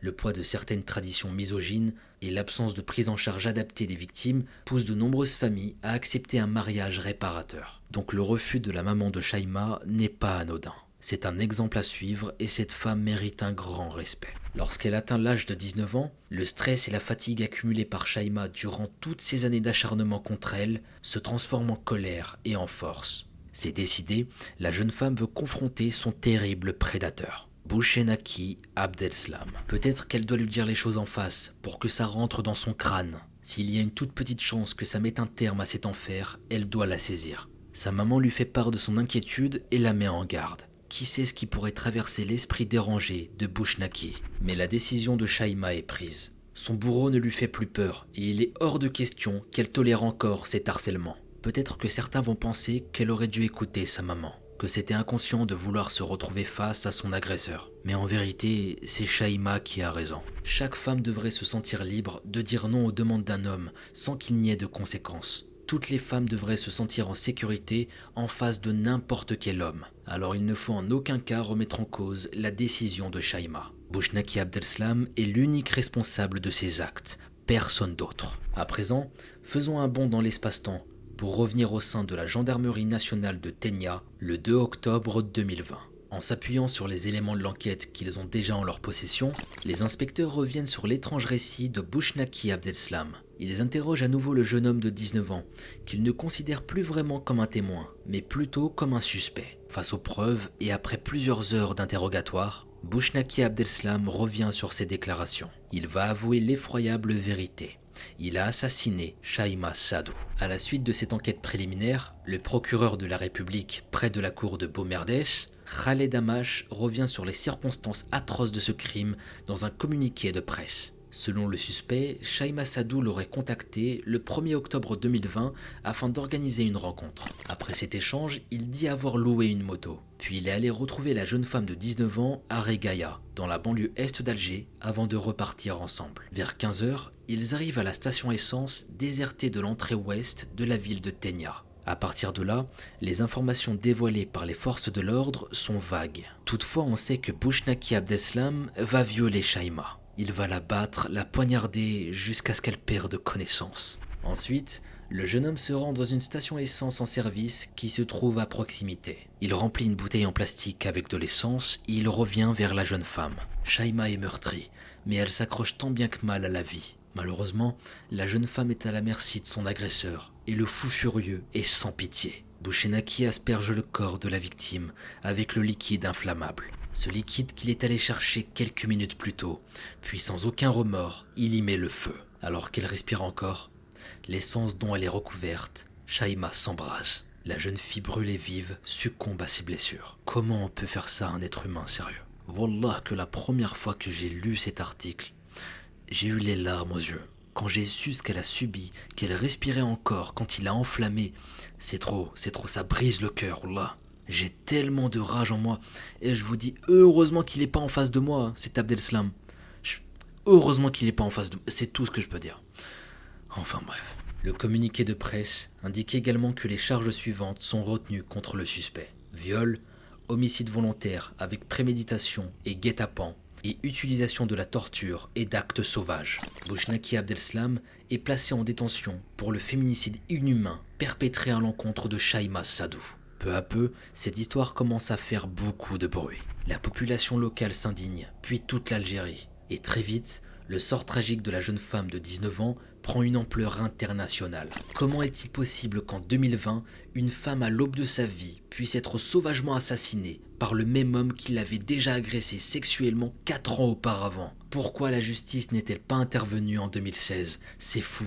Le peuple algérien n'en croit pas ses yeux et veut des réponses. De grands rassemblements à l'initiative de collectifs féministes sont organisés à travers tout le pays et même au-delà de ses frontières. En France, les fémènes protestent devant le consulat d'Algérie à Paris, avec un message clair, justice pour Shaima. Sur les réseaux sociaux, on retrouve une multitude de publications qui témoignent le soutien aux familles de la victime. Shaima devient un véritable symbole de la misogynie ambiante qui règne chez beaucoup d'hommes et de toutes les conséquences qu'elle entraîne. Harcèlement, agression sexuelle et meurtre. Un message en particulier est largement partagé sur la toile. Je suis Shaima et j'ai été violée en 2016 et j'ai eu le courage de déposer plainte dans une société conservatrice. Je suis toujours Shaima et on est en 2020 et j'ai été violée une nouvelle fois par le même violeur qui m'a poignardée et brûlée.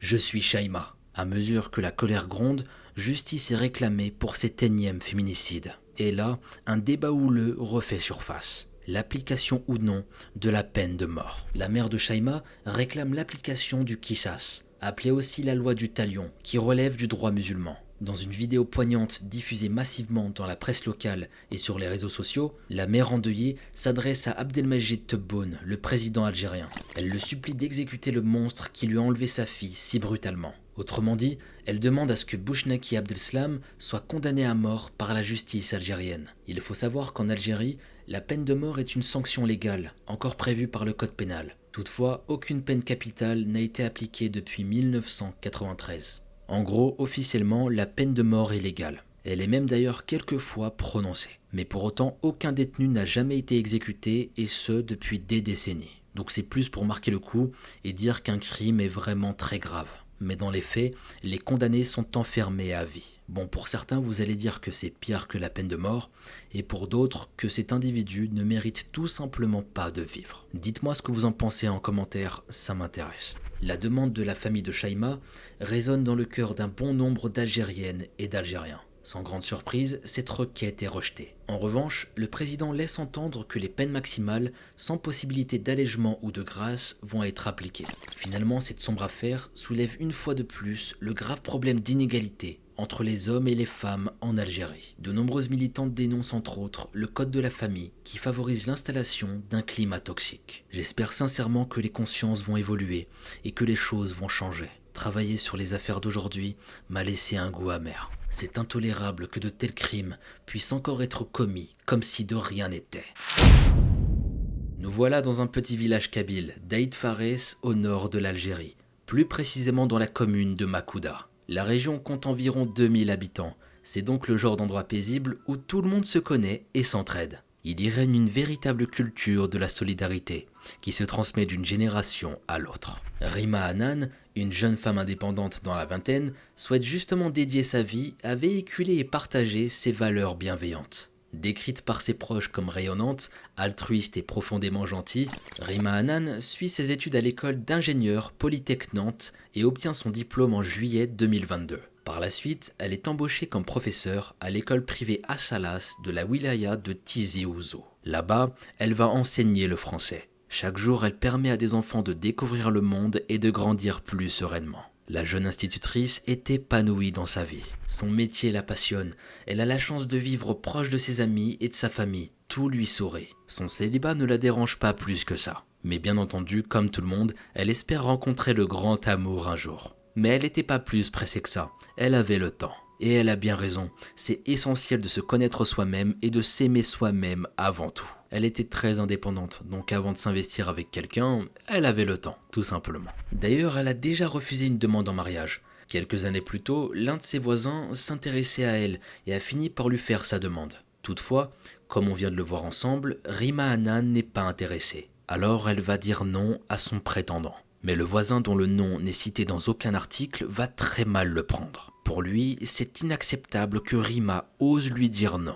Fou de rage, il menace la jeune femme et jure de la tuer si elle épouse un autre. Bien que choquée par ces paroles, l'enseignante ne croit pas que l'homme le pense vraiment. De même que sa famille, qui voit là des mots prononcés sous le coup de la colère. Après tout, c'est un petit village, et ce genre de choses n'arrive pas chez eux. Alors la vie reprend son cours comme si de rien n'était. Par contre, je fais une petite parenthèse pour vous dire que certains éléments de l'enquête sont très flous ici. Certaines sources indiquent que le voisin l'a harcelé durant 3 ans. D'autres indiquent que Rima et lui étaient sortis quelque temps ensemble. Il y a aussi des sources qui affirment que la jeune femme était sur le point d'épouser un homme vivant aux États-Unis. Le problème, c'est que même si ces infos proviennent de journaux sérieux et réputés comme Le Monde, elles ne sont pas citées dans la majorité des articles. Et on trouve également quelques contradictions entre les médias. Donc je tenais à évoquer ces éventualités, sans trop m'étendre sur le sujet. En revanche, nous savons avec certitude ce qui s'est passé le matin du 26 septembre 2022. Rima Hanan se réveille tôt, comme à son habitude. Elle s'habille et se prépare pour la journée qui l'attend. Une fois prête, elle passe la porte de chez elle et marche jusqu'à l'arrêt de bus du village. Elle patiente calmement et attend l'arrivée de l'autobus qu'elle prend tous les jours pour aller à son travail. À ce moment-là, Rima n'a pas conscience qu'un individu est en train de la regarder. Surgissant de nulle part, son voisin arrive par derrière et l'asperge avec quelque chose. La jeune femme est prise par surprise et n'a pas le temps de réagir. Lorsqu'elle reconnaît l'odeur bien particulière de l'essence, il est déjà trop tard. L'homme allume un briquet, le jette sur Rima et s'enfuit. Ce lâche vient de prendre la fuite. Il ne s'est pas préoccupé un seul instant des appels à l'aide déchirants de la victime. Comment c'est possible d'en arriver là et de vouloir faire autant de mal à une pauvre femme? Mskina, elle est tombée sur un détraqué qui va s'en prendre à elle. La pauvre. Je vous jure, ça déchire le cœur de voir tout ça. La jeune femme de 28 ans tente d'éteindre les flammes. En vain. Elle se tord et hurle de douleur. Complètement paniquée et affligée par ses brûlures, Rima a le réflexe de retourner chez elle. Ses cris résonnent dans toute la rue et alertent le voisinage. Son cousin Jamel Hanan, qui vit à quelques pas du lieu de l'attaque, racontera plus tard. Avec ma femme, on a entendu des cris. On est vite sortis de chez nous. Et là, j'ai vu Rima chez elle. Je n'oublierai jamais ses paroles. Elle répétait ces mots. Il m'a brûlé. Il a brûlé mon avenir. L'enseignante à bout de force s'écroule. Qu'est-ce qui vient de se passer, bordel? Ceux qui ont assisté à la scène sont complètement choqués. Un proche de la victime confiera les choses suivantes. Des hommes qui battent leurs femmes, on en connaît malheureusement. Mais on n'avait jamais vu un acte aussi barbare en pleine rue. En voyant la détresse de Rima, son cousin ne perd pas une seconde et se précipite vers elle pour lui porter secours. Il remarque immédiatement de graves brûlures sur ses mains, sa poitrine, son dos, son cou, son visage. Jamel réalise qu'une partie du corps de sa cousine a été ravagée par le feu. Il la transporte sans attendre à l'hôpital le plus proche, la clinique de Makouda. Il explique que durant le trajet, la jeune femme ne semblait pas prendre conscience de l'ampleur de ses brûlures. Jamel Hanan précise même, au départ, elle croyait qu'elle n'avait que des brûlures légères. La pauvre, faut être dans un sacré état de choc pour ne même plus se rendre compte de l'intensité de la douleur. Honnêtement, je pense qu'elle ne se rendait même pas compte de ce qui lui arrivait.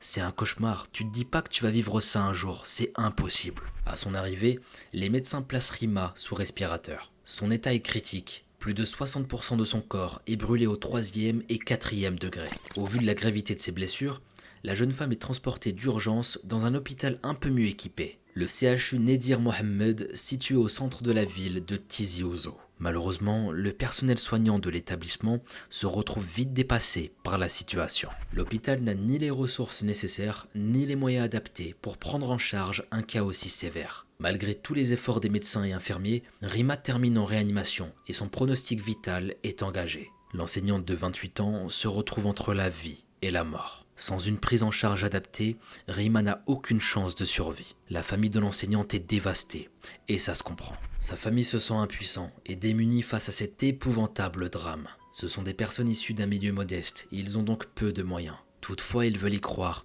et ils gardent espoir. Tout le monde prie pour Rima. Rima est une femme forte et courageuse. S'il y a bien une personne qui peut survivre à une telle agression, c'est bien elle.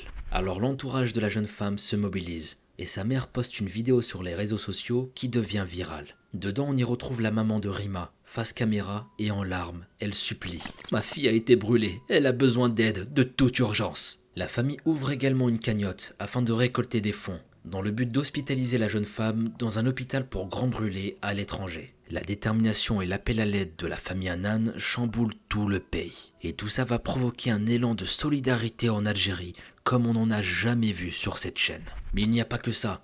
Les mots de Rima résonnent bien au-delà des frontières de l'Algérie. « Il m'a brûlé, il a brûlé mon avenir !» De par le monde, de nombreuses personnes sont touchées par l'histoire de Rima et souhaitent l'aider. Les dons affluent et en quelques heures, le montant de la cagnotte, qui continue d'augmenter, s'élève à plus de 35 000 €. La famille Hannan se tourne d'abord vers l'hôpital Saint-Louis à Paris, très réputé pour son expertise dans la prise en charge des grands brûlés. Mais elle déchante rapidement lorsque l'établissement réalise un devis à hauteur de 316 000 € pour 70 jours d'hospitalisation en réanimation. Outre la somme astronomique que cela représente, l'établissement voulait que ça soit payé en une seule fois. Et ce, dès le transfert de Rima Hannan en France validé. Je pense que vous le savez, c'était beaucoup trop. Mais la famille est prête à tout pour l'enseignante et sait qu'elle peut trouver cet argent s'il le faut. Toutefois, elle demande si la facture peut être payée sur plusieurs mois, mais l'hôpital refuse. Ces négociations stériles font perdre un temps précieux aux proches de Rima. Ils étaient de plus en plus inquiétés de l'état de santé de la jeune femme. Ne pouvant pas obtenir de visa pour la France, la famille se tourne vers l'Espagne. Avec l'appui de l'ADM International, une société d'accompagnement des malades à l'étranger, Rima Hannan est finalement prise en charge par un hôpital de Madrid, qui visiblement lui accorde un visa en seulement 1 heure. D'ailleurs, c'est très curieux ça, et on a de quoi se poser pas mal de questions. Pourquoi il y a autant de facilité à avoir un visa pour l'Espagne en seulement 1 heure, mais en France, rien du tout, nada. Est-ce qu'il y a de grosses différences au niveau du processus de demande entre les deux pays? Est-ce que l'obtention du visa français dépendait uniquement de l'hôpital à Paris? Est-ce que c'est de la mauvaise volonté? Je ne sais pas. D'ailleurs, si quelqu'un a les réponses et s'y connaît un peu, n'hésitez pas à les partager dans les commentaires. Enfin bon, continuons. Le 14 octobre 2022, soit tout de même plus de 2 semaines après son agression, Rima embarque à bord d'un avion médicalisé accompagné de son frère. L'équipe médicale parvient à maîtriser l'infection causée par les blessures de Rima et stabilise son état. Elle finit par sortir de son coma et on lui retire le respirateur artificiel. Par miracle, Rima Hannan survit à cette violente tentative de féminicide. Les docteurs sont plutôt confiants quant au rétablissement de Rima. Ils estiment qu'une partie de ses blessures ne nécessitera pas d'intervention chirurgicale et devrait guérir d'elle-même. En revanche, puisque l'agresseur l'a attaquée par derrière, son dos et son cou sont particulièrement touchés. Les séquelles sont nombreuses et une longue période de convalescence attend Rima Hannan. Au fil des jours, l'enseignante reprend des forces et retrouve même le sourire malgré le calvaire qu'elle vient d'endurer. L'immense chaîne de solidarité qui s'est peu à peu créée autour de la jeune femme a véritablement permis de changer le destin de cette dernière. Du côté de son infâme agresseur, il semblerait que l'homme soit allé se rendre de lui-même aux autorités quelques heures après son crime. Aux dernières nouvelles, l'individu est actuellement en détention provisoire et attend son procès. Rima Hannan devient un symbole du problème de féminicide en Algérie, ravivant des souvenirs douloureux dans le cœur des Algériens. La population demande un durcissement des peines pour les féminicides ou tentatives de féminicide. Pour le moment, rien n'a l'air de véritablement bouger. Mais espérons que les lois changent dans un avenir très proche,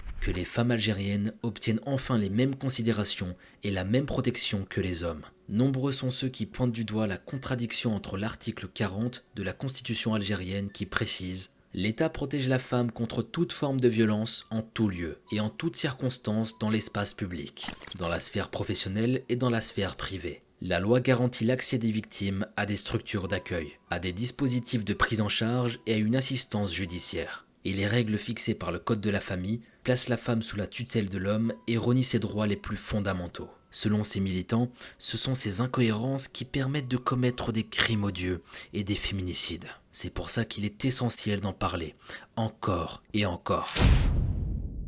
Nous voilà cette fois en 2021, à Borj Badji Mokhtar, dans le sud de l'Algérie, près de la frontière avec le Mali. Dans cette région de l'extrême Sahara, les nuits peuvent être étouffantes, avec des températures qui avoisinent les 50 degrés. Il n'est donc pas rare de voir des habitants dormir à la belle étoile pour profiter d'un peu plus d'air. C'est le cas des enseignantes de l'école numéro 10 de la commune. Les 9 jeunes femmes âgées entre 25 et 30 ans se partagent un petit logement de fonction situé à l'intérieur de leur école. Lorsque la chaleur devient trop oppressante, les locataires de ce 90 mètres carrés sans climatisation disposent de leur matelas sur le sol de la cour et dorment ensemble au grand air. Ça peut sembler surprenant si on vit en France, mais c'est plutôt courant dans les pays où les températures sont extrêmes. Et personnellement, ça me rappelle quand je dormais chez mon grand-père en Algérie, Falstah, sur le toit à la belle étoile. Par contre, le matin, le soleil brûlant qui me frappait au visage, je peux vous dire que c'était dur. Mais bon, c'était de beaux souvenirs.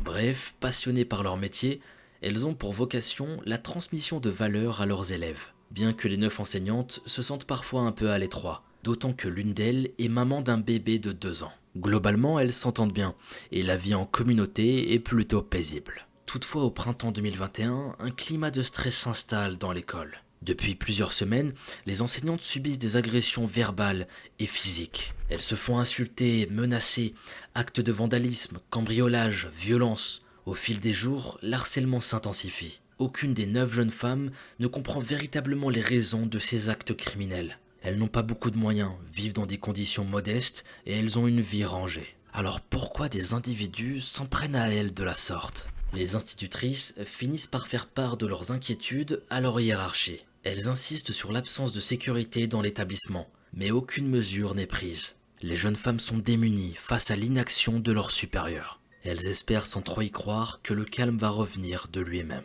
Les pauvres sont loin de se douter de l'horreur qui les attend. Dans la nuit du lundi 17 mai 2021, 4 individus se postent à l'extérieur de l'école, tandis qu'un groupe d'assaillants, âgés entre 25 et 50 ans, s'introduit dans l'enceinte de l'établissement. Vers 2h30, alors que les 9 enseignantes dorment à point fermé, un bruit assourdissant rompt le silence qui régnait jusque-là et les réveille en sursaut. Complètement désorientées et paniquées, les jeunes femmes n'ont pas le temps de réagir. Des hommes armés de couteaux et de sabres viennent de faire éruption dans leur petit logement de fonction. Certains dissimulent leur visage à l'aide d'un chèche, ce foulard typique que les hommes du désert portent pour se protéger de la poussière et des brûlures du soleil. Dans les premières minutes, les bourreaux bousculent et brutalisent les victimes.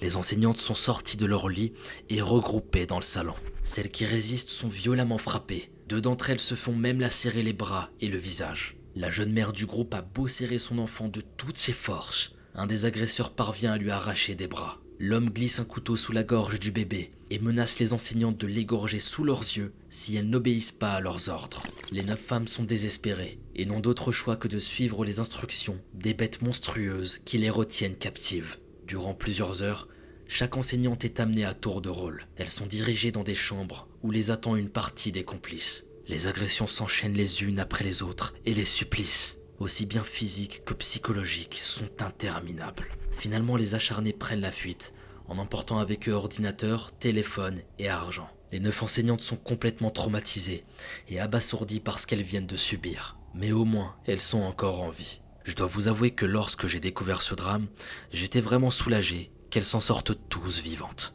Mais ce qu'elles ont subi, elles ne l'oublieront jamais malheureusement. Encore une fois, j'envoie beaucoup d'amour à ces femmes, à ces battantes. Après ce qu'elles ont vécu, je leur souhaite que de belles choses à l'avenir. L'une d'elles sort de sa torpeur et met la main sur un téléphone bien caché. Elle appelle les secours et vers 4h du matin, tout le monde est évacué des lieux. Dans la journée du mardi 18 mai 2021, Les 9 jeunes femmes ainsi que l'enfant de 2 ans sont évacués par avion spécial vers l'hôpital d'Ardrar. Cet hôpital est situé plus ou moins dans le centre de l'Algérie. Une fois arrivées, elles sont placées dans une aile à l'écart des autres patients. Les victimes sont immédiatement examinées par un médecin et 2 psychologues. Mohamed, un collègue des victimes, membre du syndicat national des travailleurs de l'éducation, témoigne avec émotion à la presse. Elles ont vécu 2 heures d'horreur qui vont les marquer à vie. Nous-mêmes, nous sommes incapables de reprendre les cours. Nous ne pouvons oublier ces images de murs et de sols ensanglantés, ni nous pardonner de ne pas avoir protégé nos collègues. Mohamed revient également sur l'intolérable indifférence à laquelle ses collègues ont dû faire face lorsqu'elles ont tenté d'alerter leur hiérarchie. Cela fait 3 ans que nous vivons dans une situation d'insécurité totale, où les agressions sont devenues quotidiennes. Nous avons demandé de l'aide aux autorités.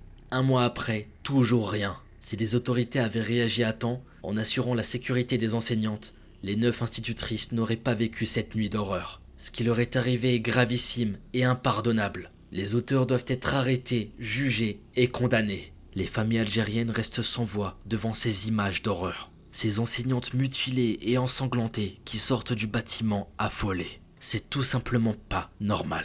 Certaines sont plongées dans un état de choc sévère et un profond mutisme. D'autres sont prises de violentes crises d'hystérie. Là, tout le monde s'interroge. Qui a osé profaner une école? Ce lieu rempli de sagesse et de savoir. Qui a osé poser la main sur ces 9 précieuses messagères de ce savoir? Pourquoi de tels actes? Ces femmes ont consacré leur vie à faire le bien autour d'elles et à prendre soin des futures générations.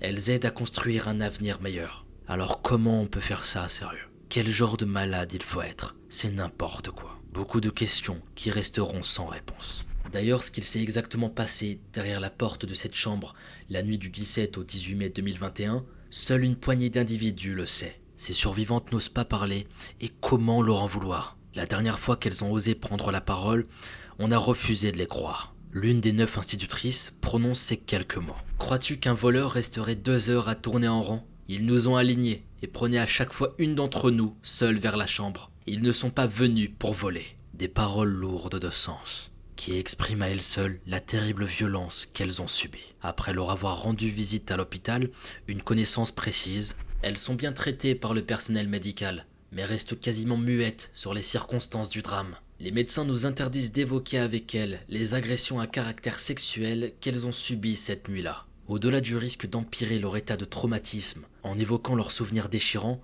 une autre raison explique ce lourd silence. Dans ces régions particulièrement conservatrices, les femmes portent sur leur épaule le poids du fameux honneur familial. De ce fait, le viol est un sujet tabou. Les victimes d'agressions sexuelles sont considérées comme impures, voire coupables aux yeux d'un trop grand nombre. Malheureusement, cette absence d'une quelconque forme de prise en charge ou de soutien ne permet pas aux victimes de se reconstruire. Elles sont isolées et livrées à elles-mêmes dans cette épreuve inhumaine. Elles finissent par développer de profonds sentiments de culpabilité et de honte. Et puis, il ne faut pas non plus oublier que parler et révéler la vérité, c'est aussi prendre le risque de représailles. Il n'est pas rare que celles qui osent dénoncer leur violeur et portent plainte se fassent ensuite agresser par vengeance, soit par le coupable ou par la famille ou les amis de ce dernier.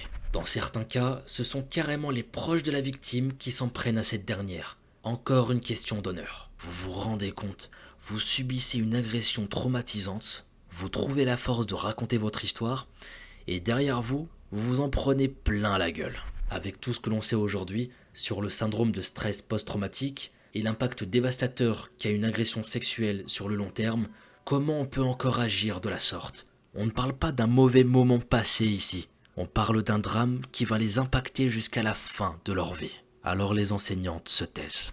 D'ailleurs, les communiqués officiels, ainsi que de nombreux médias, évitent de mentionner clairement les agressions commises durant cette terrible nuit. A contrario, la presse internationale a tendance à mettre l'accent sur les crimes sexuels, justement pour dénoncer la barbarie qui résulte des inégalités de genre. Cela reflète parfaitement l'omerta qui règne dans cette partie de l'Algérie. Ce sont pour ces mêmes raisons que les noms des victimes n'ont pas été dévoilés à la presse. Et j'ai choisi de respecter ça et de ne pas les chercher. Et je suis désolé si ça rend l'affaire moins précise dans la vidéo, mais je ne veux en aucun cas offenser ou blesser ces femmes. Derrière chaque enquête, il y a de vrais êtres humains et il faut toujours garder ça en tête. Quand on regarde une vidéo true crime, parfois on est tellement aspiré dans l'intrigue qu'on peut vite oublier que ce n'est pas juste une histoire racontée par un youtubeur pour nous divertir. Enfin, divertir, c'est pas le bon mot, mais on se comprend. Une fois la vidéo terminée, on reprend le cours de nos vies. Mais au-delà de YouTube, quelque part dans le vrai monde, il y a des vies qui sont brisées, et ce pour toujours. Il y a des familles en deuil, déchirées et dévastées. Des gens qui ne se remettent jamais de tels drames,